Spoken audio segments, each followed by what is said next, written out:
Fala galera, como que vocês estão? Como que vocês se encontram? E hoje nós estamos aqui para falar da conversão mais importante da história.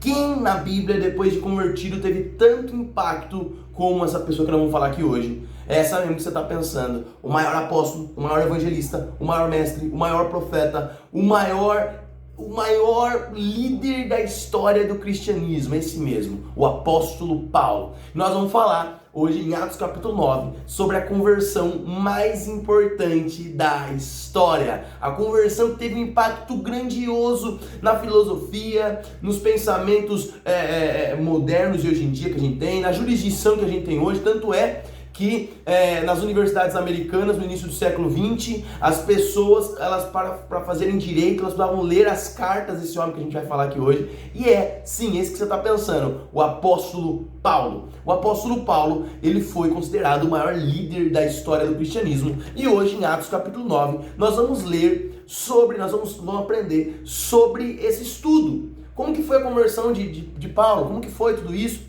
Não vou ler para vocês o capítulo 9 inteiro, para não tomar o seu tempo. Você vai ler aí na sua casa o capítulo 9 de Atos. Antes de você assistir esse vídeo, já leia o capítulo 9 de Atos. Se você já leu, já sabe a história, ótimo. Só vou dar um resumo. Paulo pegou cartas do sumo sacerdote para ir para Damasco atrás de cristãos, atrás de pessoas que ele odiava. Ele achava que o cristianismo, que o caminho, o evangelho era uma seita. Ele foi até Damasco, quer dizer, ele está saindo de Israel, está saindo de Jerusalém, para ir para Damasco, na Síria, atrás de cristão, atrás de gente que seguia Cristo. Para quê? Para prender, para matar, para extorquir, para judiar deles. Simples assim.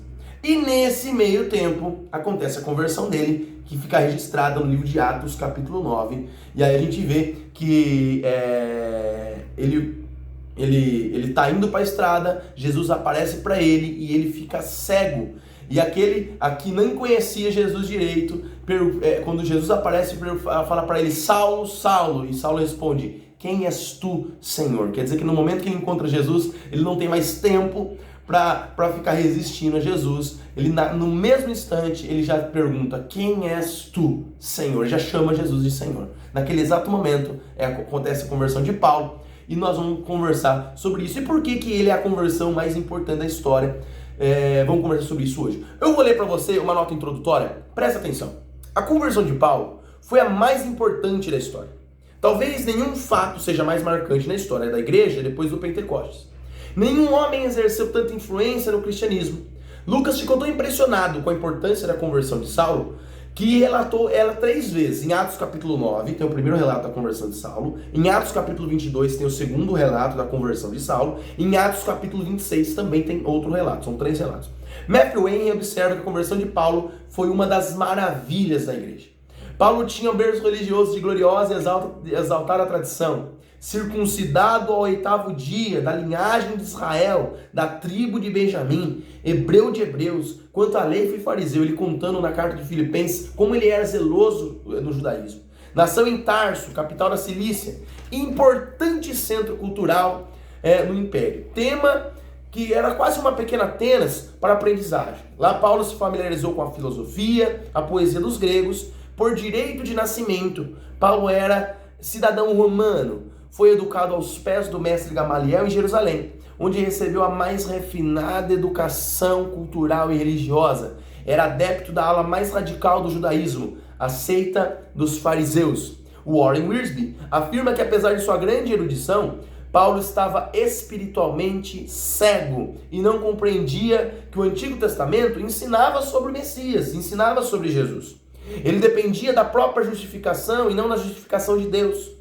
Paulo foi a maior expressão do judaísmo e também, depois de convertido, se tornou a maior expressão da igreja cristã. Vamos examinar a vida desse homem, da história de sua conversão. Usamos seu nome latino Paulo só para você aprender um pouquinho mais, porque na verdade Paulo e Saulo são a mesma pessoa. Tem muita gente que prega assim: Saulo era perseguidor da igreja e quando ele se converteu ele passou a se chamar Paulo. Não, Saulo é o nome hebraico, Paulo é o nome grego, romano. Então, como Paulo tinha cidadania romana e nasceu em Tarso, na Cilícia, Paulo ele era chamado de Paulo. O nome dele hebraico, Saulo, era Paulo. E Saulo é uma transliteração da raiz do nome Saul. Lembra do rei Saul? Então Saulo é um nome parecido ali com Saul. Vamos lá. Primeira coisa, a gente falar sobre o Paulo perseguidor. O Paulo, ele era perseguidor da igreja. Se você ler em Atos capítulo 8, um versículo antes, fala que ele dava testemunho acerca da morte de Estevão. Quando Estevão injustamente foi apedrejado, foi morto, assassinado injustamente pelos judeus, Paulo estava lá carregando as roupas de Estevão. Paulo estava atestando a morte de Estevão, como se ele fosse um fiscal, dizendo, sim, foi cumprida a justiça aqui. Esse malfeitor Estevão morreu. Esse criminoso, porque o cristianismo era como se fosse um crime. Era uma seita que era totalmente odiada naquele tempo, e até hoje o cristianismo é odiado, vamos falar a verdade? Ninguém se levantou contra o Talibã, que o Talibã prende mulher, apedreja mulher, não dá liberdade nenhuma para mulher. Mas parece que o mal do mundo do século é o cristianismo, não é verdade? Então o cristianismo é perseguido desde o início. Ninguém gosta do cristianismo. Ninguém quer saber, inclusive os judeus perseguiram muito o cristianismo. E Paulo era perseguidor. Paulo estava lá. Paulo era um jovem assíduo contra o cristianismo. E Paulo achava que estava fazendo um serviço para Deus. A Bíblia vai falar, se você ler nas epístolas paulinas, Paulo falava assim, eu achava que estava fazendo um serviço a Deus. Que estava servindo a Deus fazendo isso. E quantas pessoas que tem até uma consciência pura, a pessoa que sabe que ela quer servir a Deus, só que ela está fazendo algo errado, porque a mente dela, o entendimento dela não foi aberto. Se você for no centro de Umbanda, no centro de Quimbanda, de Candomblé, eles vão falar que também servem a Deus. Eles vão falar que também temem a Deus. Mas nós sabemos que o entendimento deles está cego, porque o único Deus verdadeiro é o Senhor. Então eles vão ter os olhos do entendimento abertos, assim como Paulo também. Aí, vamos analisar a história de Paulo. Paulo era o maior perseguidor da igreja, mas Paulo não era qualquer um. Paulo tinha uma cultura enciclopédica. Provavelmente Paulo falava 5 línguas. Paulo, ele foi ensinado no centro cultural romano. Ao mesmo tempo, Paulo foi estudar com o melhor dos mestres em Jerusalém. Gamaliel era um dos melhores mestres. Então ele foi aprender nos pés do melhor. Paulo, ele era alguém que fazia parte do Sinédrio. O Sinédrio era um grupo, tipo um STF, era um grupo, tipo um congresso, com as 70 maiores autoridades de Israel. Então, ele representava um tribunal judaico, ele representava todo um povo. Ele era alguém influente, alguém relevante no judaísmo, ele era zeloso com o judaísmo. Ele era um jovem ascendência, ele ainda não era sumo sacerdote, talvez nem daria para ele ser sumo sacerdote, porque ele era da tribo de Benjamim, não da tribo de Levi, mas ele era líder da nação de Israel. Era um mestre da lei, era um escriba, era um fariseu. Os fariseus era a seita mais terrível do judaísmo. Era a seita mais, era a linha de pensamento mais radical. Os saduceus, que era uma outra linha, eram mais liberais. Eles não acreditavam em ressurreição, não acreditavam em vida após a morte. Eles eram mais liberais. Os fariseus não, os fariseus eram tementes ali, eram muito firmes nas leis, nos cumprimentos das ordenanças, das alianças, das festas. Eles eram radicalmente judeus. E Paulo fazia parte desse clã dos fariseus. Paulo, ele foi um filósofo do seu tempo. Paulo tinha uma mente tão inteligente que ele estava à frente do seu tempo. Tanto é que até o apóstolo Pedro depois foi falar que as cartas do irmão Paulo eram difíceis de compreender. Sabe por que eram difíceis de compreender? Porque o apóstolo Paulo, ele simplesmente era um doutor. Ele era o cara. Ele pregava verdades bíblicas com muita profundidade. Então, esse perseguidor passou a perseguir a igreja de forma terrível. Ele era judeu. Ele combatia o cristianismo, combatia Jesus. E quando ele se encontra com Jesus, você vê que é muito lindo isso, Jesus fala assim, Paulo, Paulo, por que você me persegue? E se ele era um perseguidor, a Bíblia vai descrever que ele era como uma fera selvagem. A Bíblia vai escrever que ele assolava as igrejas de Deus. Então quer dizer que ele era... Assolar é a mesma palavra usada para quando um porco selvagem entra numa plantação e destrói tudo. Ele fazia isso. Paulo, ele era conhecido que a Bíblia fala que ele respirava ameaças e mortes contra os discípulos do Senhor. Atos 9:1. Ele respirava ameaças e mortes. O cara tava louco para matar cristão. Aí você vê que ele estava demasiadamente enfurecido. Ele não tinha cabeça. Tanto é que essa conversão dele é explicada em 3 capítulos da Bíblia. Atos 9, Atos 26 e Atos 22. São 3 capítulos que vão repetir o testemunho da conversão de Saulo. Você vê que Saulo, veja que lindo, ao perseguir a igreja, Paulo estava perseguindo o próprio Cristo. Jesus não falou assim: por que você está perseguindo meus discípulos? Por que você está perseguindo os meus apóstolos?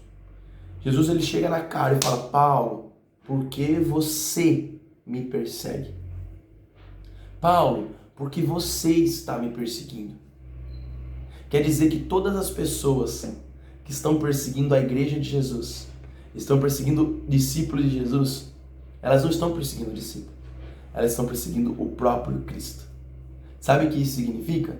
Isso significa que Jesus, ele se ofende quando as pessoas perseguem ele. Ele sabe que nós vamos passar aflições, mas não ache que Jesus ele fica inerte a isso. Jesus está enviando livramento para os missionários perseguidos. Jesus está enviando livramento para você, estudante, que está estudando e está sofrendo pressão na escola, está sofrendo humilhações, está sofrendo retaliações, está sofrendo as pessoas se envergonhar de você, não quer você por perto porque você é cristão. Não tenha medo de falar da palavra de Deus. Não tenha medo de orar por pessoas, de falar de Jesus, de pregar o evangelho, de convidar para ir para o seu culto da sua igreja. Não tenha medo. Porque se perseguirem você, estão perseguindo o próprio Jesus. Jesus chegou em Paulo e falou: Paulo, por que você está me perseguindo? Talvez Paulo podia argumentar, falando: não estou te perseguindo. Não, você está perseguindo sim. Porque toda vez que você persegue a igreja de Jesus, você está perseguindo o próprio Jesus. O seu ódio, na verdade, não era propriamente contra os cristãos, mas era contra Cristo. Paulo testemunha ao rei Agripa, você vai ler lá em Atos 26. Na verdade, a mim me parecia muitas coisas que eu devia praticar contra o nome de Jesus, o Nazareno. E isso é maravilhoso, porque Paulo reconhece que ele odiava Cristo. Na verdade, ele não odiava a igreja nem os evangélicos, ele odiava Jesus. Depois, você vê que o apóstolo, depois de convertido, você vê lá em Atos 9 mesmo, versículo 21, o pessoal fala assim: não é este que exterminava em Jerusalém os que invocavam o nome de Jesus, e para aqui veio precisamente com o fim de os levar amarrados aos principais sacerdotes? Quer dizer, a missão dele era sair de Israel e ir para a Síria para prender cristãos e levar até o sumo sacerdote para serem mortos, castigados. Mas no meio do caminho, ele se torna um cristão. Ele tentando destruir a igreja, no meio do caminho ele se torna parte da igreja. No meio do caminho, Jesus olha para ele e fala: acabou, acabou. Em quarto lugar, Paulo, ele era um torturador desumano. Você vai ler em Atos, lendo a sua leitura em Atos, tanto Atos 22 como Atos 26, vai falar, ele vai confessar que ele torturava cristãos. Ele torturava, fazia eles blasfemar. A única coisa que pode fazer um cristão blasfemar, cara, é difícil. Tem muitos que vai até a morte e não blasfema. Mas ele fazia os cristãos odiarem o nome de Cristo. Como assim? Ele torturava a pessoa até a pessoa negar Cristo, até a pessoa falar algo contra Cristo, até a pessoa xingar Cristo. Já imaginou, cara? Quanto ódio, quanto sangue tinha na mão desse cara? E aí Paulo também era um assassino truculento, ele matava pessoas. Paulo perseguia, açoitava, prendia, obrigava as pessoas a blasfemar, dava seu voto para matar cristãos.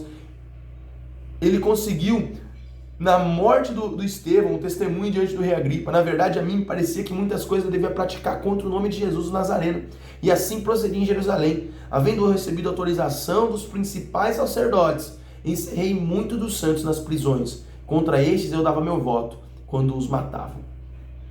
Sabe, Paulo, ele não era um cara que... Porque tem gente que, às vezes, ou tem um soldado lá. O soldado vai lá, no tempo da Bíblia, no Novo Testamento, o romano já matava. Ele estava executando uma sentença. Não tinha sido ele que tinha sido o sentenciador da morte. Mas Paulo era o cara que promovia tudo. Paulo perseguia, prendia, torturava e depois mandava matar.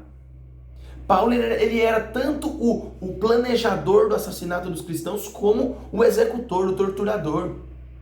E esse Paulo, essa fera selvagem, esse boi truculento, esse homem selvagem, um dia encontrou alguém que foi domar ele, que foi o Senhor Jesus. No meio da estrada, Jesus olha para ele e fala: Paulo, por que você me persegue? Eu quero que você pegue aí sua Bíblia, em Atos,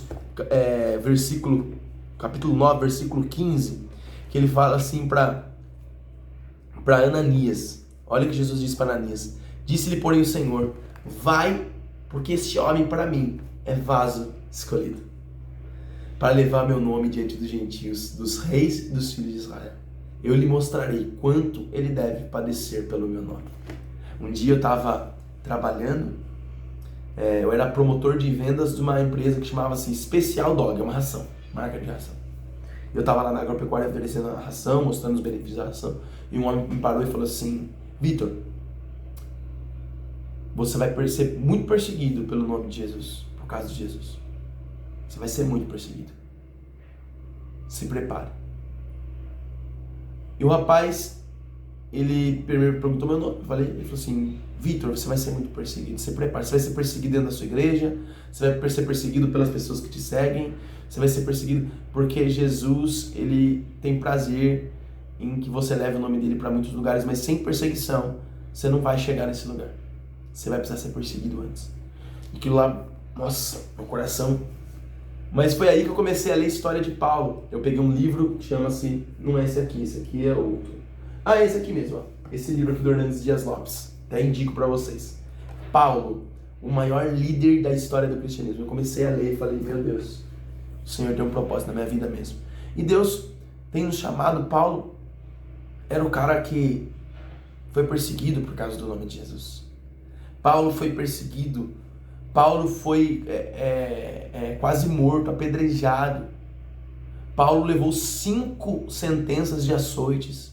Quer dizer, ele foi açoitado por 39 açoites, que é uma sentença dura contra um criminoso, como se ele fosse criminoso. Porque Jesus, ele diz assim, olha no versículo 16, eu lhe mostrarei o quanto ele deve padecer por causa de mim. Então, esse perseguidor se tornou perseguido. No mesmo instante, ele vai para a Síria, fica na casa de Ananias. Ananias vai lá, cura ele, ora por ele, os olhos dele se abrem, ele é batizado nas águas, ele é cheio com o Espírito Santo, e depois, imediatamente, ele sai a pregar o evangelho de novo.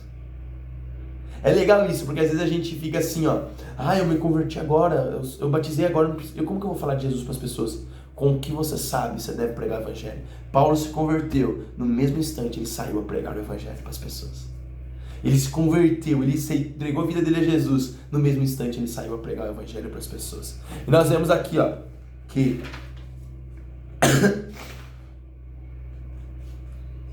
nós precisamos entender 3 pontos sobre a conversão de Paulo. Primeiro, ele viu uma luz, né?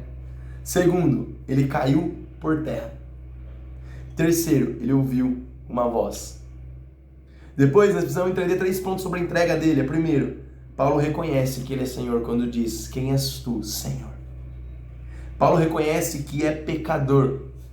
Se você ler em Atos, capítulo 22, versículo 8, ele confessa: eu sou um pecador, sou o pior dos pecadores. E terceiro, Paulo reconhece que precisa ser guiado pelo Senhor. Ele pergunta para Jesus: que farei, Senhor? Agora Paulo precisa ser guiado. Aquele Paulo que estava levando gente para matar cristão, para prender cristão, agora precisava ser levado pelos outros. Agora precisava de um outro cristão para ajudar ele a cumprir o seu propósito e o seu chamado.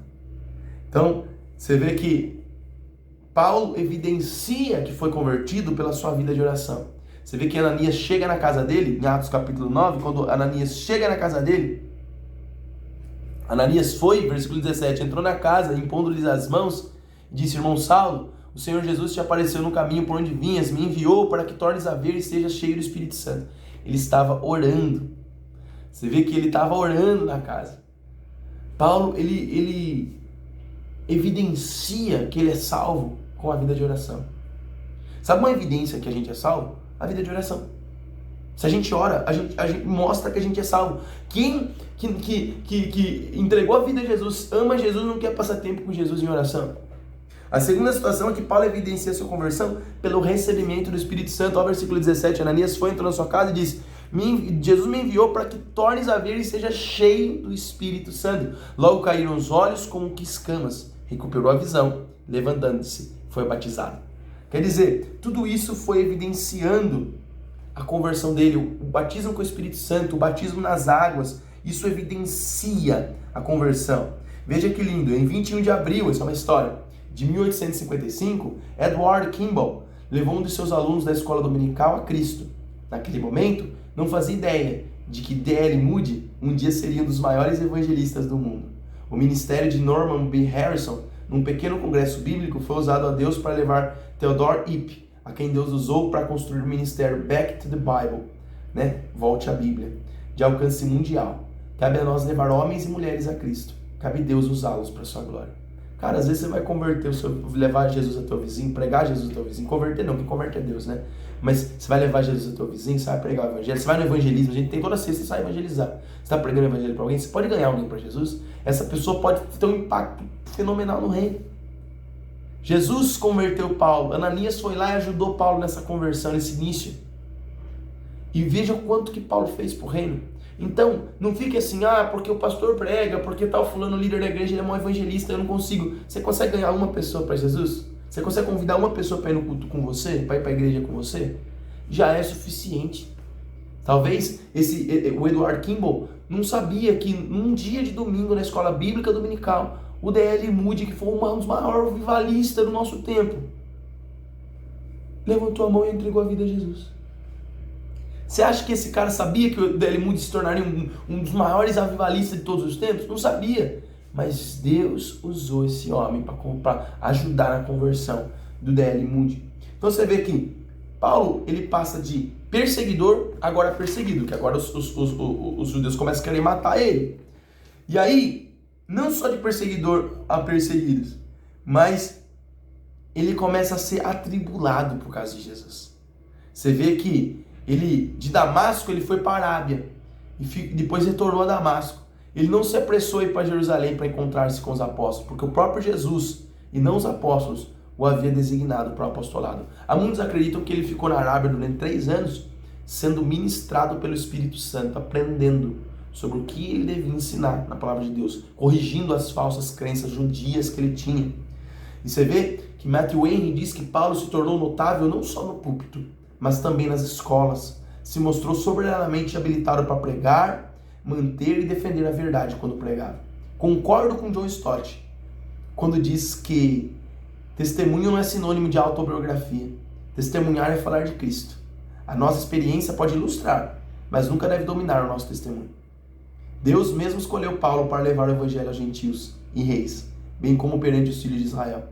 De acordo com Justo Gonzalez, todas as grandes figuras da história da igreja receberam chamados específicos de Deus e responderam. Saulo, a caminho de Damasco. Agostinho, no Jardim de Milão.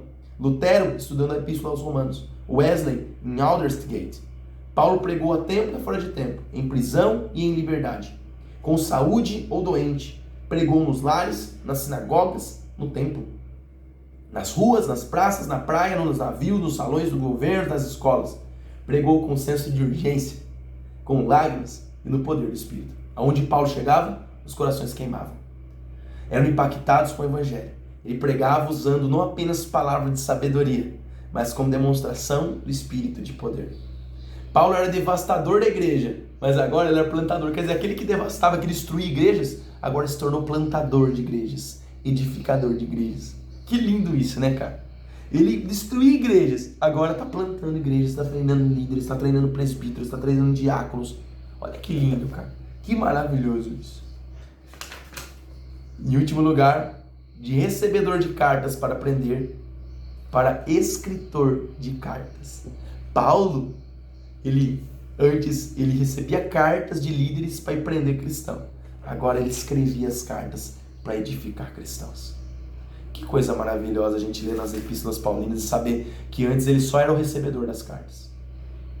Antes ele só cumpria sentenças para matar cristãos. Agora não. Agora ele está escrevendo cartas para ajudar a edificação da igreja. Esse Paulo perseguido, após sua conversão no caminho de Damasco, aprove Deus revelar Jesus a Paulo. Em vez de rumar a Jerusalém para estar com os apóstolos e aprender deles, Paulo partiu para a região da Arábia, no deserto, onde ficou por 3 anos, fazendo um seminário intensivo com Jesus. Nesse tempo, Jesus se revelou a ele e nele, de tal forma que Paulo não aprendeu o conteúdo do evangelho como aprendeu as doutrinas do judaísmo aos pés de Gamaliel, mas recebeu como revelação direta do Senhor Jesus. Nos 3 anos que Paulo passou na Arábia, certamente releu o Antigo Testamento e percebeu que Jesus, a quem perseguia, de fato era o Cristo, o Messias. Então voltou a Damasco e passou a demonstrar que Jesus é o Cristo. Os judeus que moravam em Damasco resolveram matá-lo e Paulo precisou fugir à noite, muralha abaixo, dentro de um cesto. Paulo então sobe a Jerusalém para buscar abrigo na igreja, mas os discípulos não acreditam em sua conversão. Pensavam que ele estava apenas querendo infiltrar-se na igreja para sabotar a fé cristã. Barnabé, porém, investe em sua vida, leva os apóstolos e conta-lhe a experiência no caminho de Damasco. Só então Paulo tem acolhida na igreja de Jerusalém. Imediatamente, Paulo passa a pregar e a discutir com os helenistas, mas estes resolvem matá-lo. Os discípulos se reúnem e dizem a Paulo que ele precisa ir embora. Na verdade, os discípulos o levam para Cesareia e dali enviam de volta a sua terra, em Tarso. Depois que Paulo partiu, a igreja passou a ter paz e a crescer. Esse homem com tantos projetos e sonhos precisa agora passar mais 10 anos em Tarso, longe dos holofotes. Nesse tempo, Deus trabalhou nele para depois trabalhar por intermédio dele. É lindo isso aí. Paulo, pare e pense, Paulo era um dos maiores do judaísmo. Quando ele se converte, a experiência é maravilhosa. O próprio Jesus, por revelação na Arábia, no deserto da Arábia, revela o evangelho para ele. O Espírito Santo treina ele ali no deserto. Ele vai para a Síria, prega o evangelho, as pessoas querem matar ele. Ele vai para Jerusalém. Ninguém acredita na conversão dele. Imagina Paulo indo para Jerusalém, ele achava que ele ia ser o líder da igreja, né? Pô, eu sou mais estudado, esses pescadores, esses caras que não sabem nada. Ele chega em Jerusalém, achando que ia ser o cara, achando que ia ser o tal. E aí, os apóstolos decidem, Paulo, nós achamos melhor você ir embora de Jerusalém, cara. Vai para sua casa, vai viver o reino lá, aqui não é seu lugar. O pessoal expulsa ele, cara. Os discípulos falam, ó, melhor não. É como se ele tivesse sido mandado embora da igreja de Jerusalém, cara. Os apóstolos decidem mandar ele embora. Então ele achava que ia ser o maior, o líder. De repente ele vai embora. Sabe o que acontece quando ele vai embora? Em Atos capítulo 9, versículo 31, fala que a igreja crescia. E assim as igrejas de toda a Judéia, Galiléia e Samaria tinham paz e eram edificadas e se multiplicavam, andando no temor do Senhor, na consolação do Espírito Santo. Quando ele vai embora, a igreja cresce. Tem muita gente que fica triste, né? Porque eu fico triste, porque eu fui líder de jovens numa igreja e quando eu fui embora, mudaram o nome do ministério, não chamava mais o nome que a gente tinha dado, mudaram tudo, apagaram a história que a gente tinha construído antes. E ficou uma míngua, ficou bem pequenininho, né? Não sei como está hoje, acredito que está melhorando, mas Paulo saiu do ministério e as coisas começaram a melhorar. Porque agora Jesus não queria que Paulo estivesse em cena. Não queria que Paulo estivesse liderando. Jesus queria que Paulo estivesse aprendendo. Sentado e aprendendo. Jesus ele se preocupa mais com a gente do que com a obra dele, sabia? Jesus se preocupava tanto com Paulo que falou assim, Paulo, fica um tempo sendo treinado, cara. Fica um tempo de stand-by.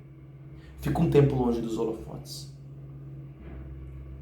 Deus usou a igreja para tirar ele de lá. A igreja começou a crescer. Imagina ele, puxa vida, eu achava que eu era o cara. E agora a igreja cresce porque eu fui embora. E 10 anos ele ficou em Tarso, até que Deus tirou ele de Tarso para fazer a obra. Deus precisa trabalhar em você primeiro. Deus precisa trabalhar em você para depois trabalhar por intermédio de você. Nós precisamos gostar, aprender a ficar longe dos holofotes, aprender a não estar em cena, porque é nesse momento que Jesus está trabalhando em nós, para quando a gente estiver em cena, eles só possam ver Jesus em nós.